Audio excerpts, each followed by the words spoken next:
Hello दोस्तों, आपका स्वागत है जीके टेक्निकल स्टडी पे। आज हम लोग पढ़ने वाले हैं बिहार डीएलएड एंट्रेंस एग्जाम 2022 के लिए सामान्य ज्ञान, जिसका टॉपिक है प्राचीन भारत का इतिहास। ये वीडियो आप लोग के लिए बहुत ही इंपॉर्टेंट और इंटरेस्टिंग होने वाला है, इसलिए वीडियो को स्किप मत कीजिएगा, पूरा लास्ट तक देखिएगा। चलते हैं क्वेश्चन की ओर। पहला क्वेश्चन है, उदयन के शासनकाल की सर्वाधिक महत्वपूर्ण घटना क्या थी जिससे मगध उत्तरी भारत का सबसे अधिक विशाल तथा शक्तिशाली साम्राज्य बन गया। इस क्वेश्चन में बोला गया है कि उदयन के शासनकाल की सर्वाधिक महत्वपूर्ण घटना क्या थी जिससे कि मगध उत्तरी भारत का सबसे अधिक विशाल तथा शक्तिशाली साम्राज्य बन गया। इसका आंसर होगा अवंती का मगध में विलय। चलते हैं नेक्स्ट क्वेश्चन की ओर। दूसरा क्वेश्चन है, उदयन का पुत्र जो उसका उत्तराधिकारी बना। इसका आंसर है नागदशक। चलते हैं नेक्स्ट क्वेश्चन की ओर।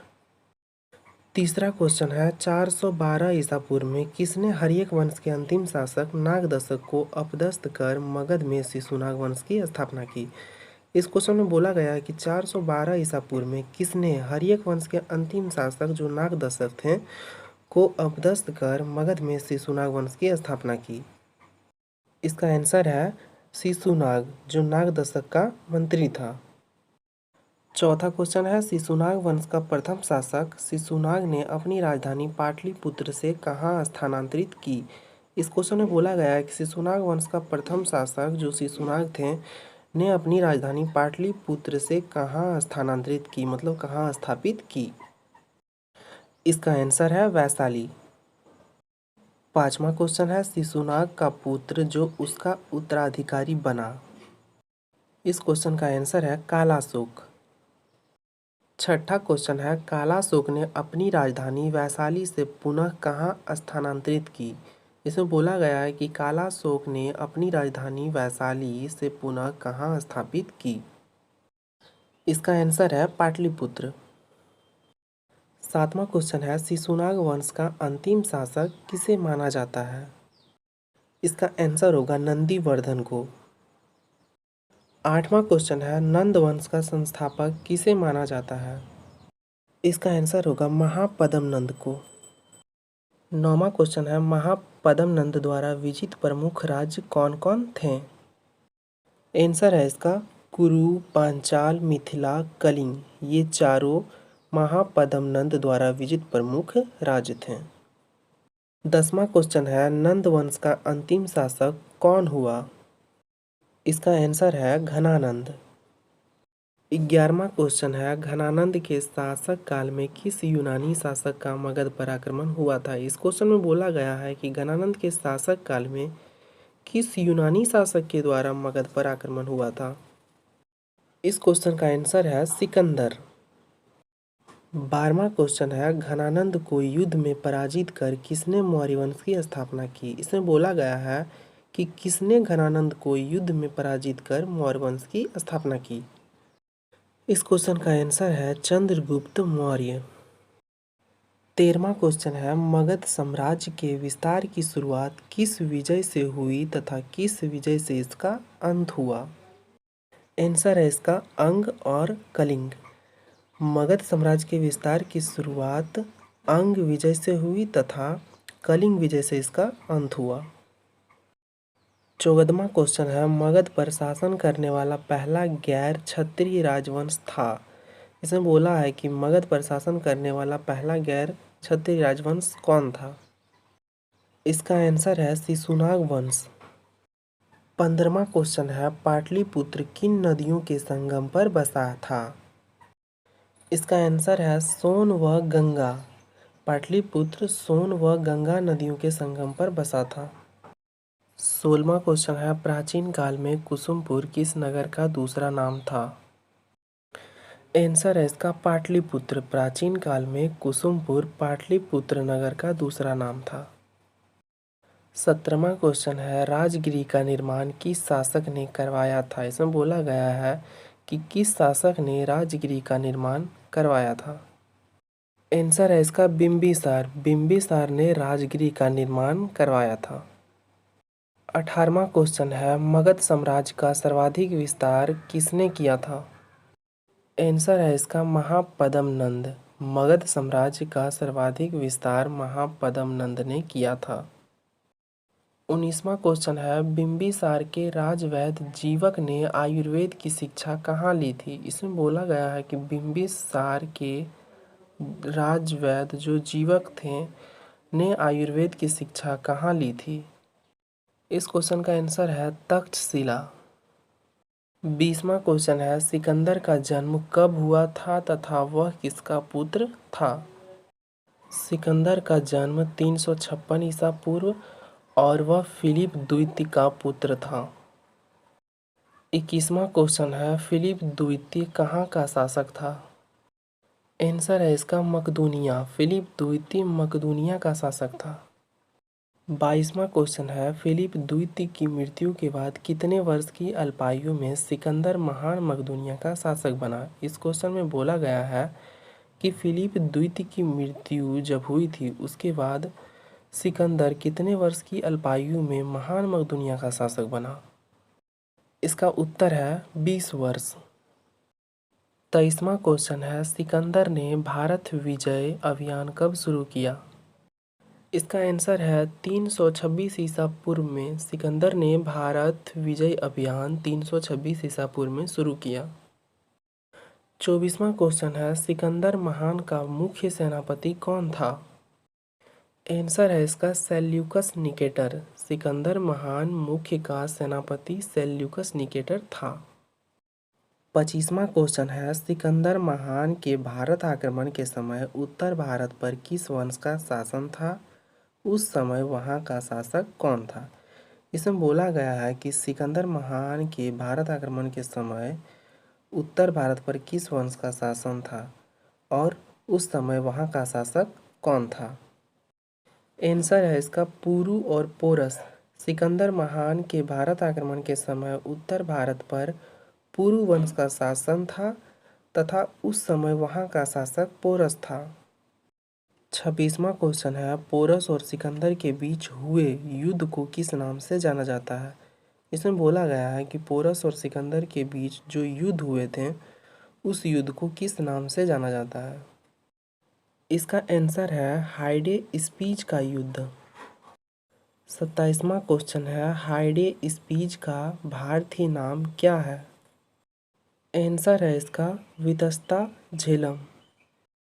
28वां क्वेश्चन है, सिकंदर अपने द्वारा विजित भारतीय प्रदेशों को अपने किस सेनापति को सौंपकर वापस यूनान के लिए प्रस्थान कर गया?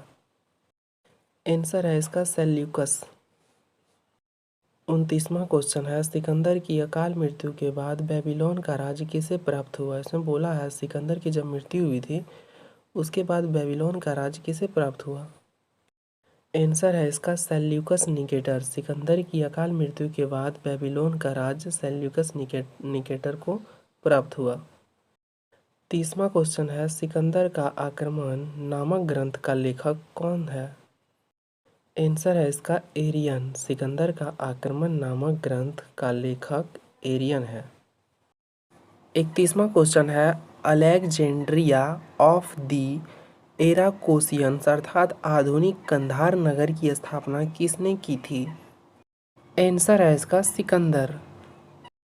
32वां क्वेश्चन है, मौर्य वंश का इतिहास जानने के लिए विदेशी विवरणों में सर्वाधिक महत्वपूर्ण कौन सा है? इसके लेखक कौन है? आंसर है इसका इंडिया मैगस्थनीज। मौर्य वंश का इतिहास जानने के लिए विदेशी विवरणों में सर्वाधिक महत्वपूर्ण इंडिया है तथा इसके लेखक मैगस्थनीज है। 33वां क्वेश्चन है, मौर्य साम्राज्य का संस्थापक कौन था? आंसर है चंद्रगुप्त मौर्य। मौर्य साम्राज्य का संस्थापक चंद्रगुप्त मौर्य था। 34वां क्वेश्चन है, चंद्रगुप्त मौर्य का जन्म कब हुआ था और उसकी माता का नाम क्या था? आंसर है इसका 345 ईसा पूर्व मूरा। चंद्रगुप्त मौर्य का जन्म 345 ईसा पूर्व में हुआ था और उसकी माता का नाम मूरा था। 35वां क्वेश्चन है, चंद्रगुप्त मौर्य ने शिक्षा कहाँ प्राप्त की? आंसर है इसका तक्षशिला। चंद्रगुप्त मौर्य ने शिक्षा तक्षशिला से प्राप्त की। 36वां क्वेश्चन है, तक्षशिला में चंद्रगुप्त के शिक्षक कौन थे जिनकी मदद से उसने एक विशाल सेना तैयार की। इसमें बोला गया है कि तक्षशिला में चंद्रगुप्त के शिक्षक कौन थे जिनकी मदद से उसने एक विशाल सेना तैयार की। इसका आंसर है चाणक्य। 37वां क्वेश्चन है, राजा बनने से पहले चंद्रगुप्त का पहला अभियान किस राज्य के विरुद्ध था जो असफल रहा। इस क्वेश्चन का आंसर है मगध। 38वां क्वेश्चन है, राजा बनने के पहले चंद्रगुप्त का पहला सफल अभियान किस राज्य के विरुद्ध था। इस अभियान में उसने किन्हें पराजित किया। बोला है इसमें राजा बनने के पहले चंद्रगुप्त का पहला सफल अभियान किस राज्य के विरुद्ध था तथा इस अभियान में उसने किन्हें पराजित किया। आंसर है इसका पंजाब व सिंध एवं यूनानियों। राजा बनने के पहले चंद्रगुप्त का पहला सफल अभियान पंजाब व सिंध के विरुद्ध था तथा उस अभियान में उसने यूनानियों को पराजित किया। 39वां क्वेश्चन है, किसके विरुद्ध सफलता ने चंद्रगुप्त मौर्य को संपूर्ण उत्तरी भारत का स्वामी बना दिया। इसका आंसर है घनानंद। 40वां क्वेश्चन है, चंद्रगुप्त मौर्य मगध की गद्दी पर कब बैठा। आंसर है इसका 322 ईसा पूर्व। 41वां क्वेश्चन है, चंद्रगुप्त मौर्य का राज्याभिषेक किसने किया। आंसर है इसका चाणक्य। 42वां क्वेश्चन है, सेल्यूकस निकेटर ने चंद्रगुप्त मौर्य के दरबार में किसे अपना राजदूत नियुक्त किया। आंसर है इसका मैगस्थनीज। 43वां क्वेश्चन है, चंद्रगुप्त मौर्य प्रारंभ में किस धर्म का अनुयायी था। आंसर है इसका ब्राह्मण। चंद्रगुप्त मौर्य प्रारंभ में ब्राह्मण धर्म का अनुयायी था। 44वां क्वेश्चन है, चंद्रगुप्त मौर्य ने अपने जीवन के अंतिम समय में कौन सा धर्म स्वीकार कर लिया। आंसर है इसका जैन। चंद्रगुप्त मौर्य ने अपने जीवन के अंतिम समय में जैन धर्म स्वीकार कर लिया। 45वां क्वेश्चन है, श्रवणबेलगोला में चंद्रगुप्त की मृत्यु कब तथा किस कारण हो गई। इसमें बोला गया है कि श्रवणबेलगोला में चंद्रगुप्त की मृत्यु कब हुई थी तथा किस कारण से उसकी मृत्यु हुई थी। आंसर है 298 ईसा पूर्व उपवास। श्रवणबेलगोला में चंद्रगुप्त की मृत्यु 298 ईसा पूर्व में हुई थी तथा उपवास के कारण इसकी मृत्यु हुई थी। 46वां क्वेश्चन है, बिंदुसार मगध की गद्दी पर कब बैठा। आंसर है 298 ईसा पूर्व। बिंदुसार मगध की गद्दी पर 298 ईसा पूर्व में बैठा। 47वां क्वेश्चन है, वायु पुराण में बिंदुसार को क्या कहा गया है। आंसर है इसका भद्रसार वारीसार। वायु पुराण में बिंदुसार को क्या कहा गया है, भद्रसार और वारीसार। 48वां क्वेश्चन है, यूनानी ग्रंथों के अनुसार बिंदुसार ने कौन सी उपाधि धारण की। आंसर है इसका अमित्रघात। यूनानी ग्रंथों के अनुसार बिंदुसार ने अमित्रघात की उपाधि धारण की। 49वां क्वेश्चन है, अमित्रघात शब्द का क्या अर्थ है। आंसर है इसका शत्रु विनाशक। अमित्रघात शब्द का अर्थ है शत्रु विनाशक। 50वां क्वेश्चन है और ये लास्ट क्वेश्चन है, जैन ग्रंथ बिंदुसार को क्या कहते हैं। आंसर है इसका शिनसेन। जैन ग्रंथ बिंदुसार को शिनसेन कहते हैं। ये वीडियो आपको कैसा लगा कमेंट करके ज़रूर बताएं और जो भी इस चैनल पर नए हैं वो चैनल को सब्सक्राइब कर दें और बेल आइकन को ज़रूर प्रेस करें ताकि आपको ऐसी वीडियो की नोटिफिकेशन का पता चले। और वीडियो अच्छा लगा हो तो लाइक कमेंट और शेयर ज़रूर करें।